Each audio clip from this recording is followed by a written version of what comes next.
भगवान शिव माता पार्वती से आगे कहते हैं। वशिष्ठ जी बोले, राजन, देवताओं से भी गुप्त रखने योग्य बात सुनो। इसे किसी प्रकार प्रकट न होने देना चाहिए। ये राम मनुष्य नहीं है, साक्षात पुराण पुरुष परमात्मा ही अपनी माया से इस रूप में प्रकट हुए हैं। हे अनग, पूर्व काल में पृथ्वी का भार उतारने के लिए ब्रह्मा जी ने भगवान से प्रार्थना की थी। उसे पूर्ण करने के लिए उन परमेश्वर ने तुम्हारे यहाँ कौशल्या के गर्भ से जन्म लिया है। पूर्व जन्म में तुम ब्रह्मा जी के पुत्र प्रजापति कश्यप थे और यशस्विनी कौशल्या देवमाता अदिति थी। उस समय तुम दोनों ने बहुत वर्षों तक ग्राम्य विषयों से रहित और एकमात्र भगवान विष्णु की पूजा तथा ध्यान में तत्पर रहकर बड़ा उग्र तप किया। तब कालांतर में भक्त वत्सल वरदायक भगवान ने तुम दोनों पर प्रसन्न होकर कहा कि वर मांगो। तो तुमने भगवान से यही मांगा कि हे निरंजन, आप हमारे पुत्र हों। तब भूत भावन भगवान ने कहा कि ऐसा ही हो।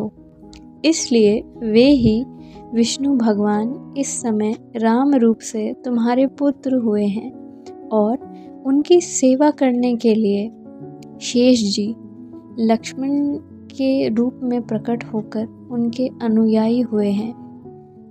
भगवान गदाधर के शंख और चक्र ने भरत और शत्रुघ्न के रूप से अवतार लिया है तथा योग माया जनक दुलारी सीता जी होकर प्रकट हुई हैं। इस समय विश्वामित्र जी राम से सीता का संयोग कराने के लिए ही आए हैं। राजन, ये रहस्य अत्यंत गूढ़ा है, इसे कभी प्रकाशित मत करना।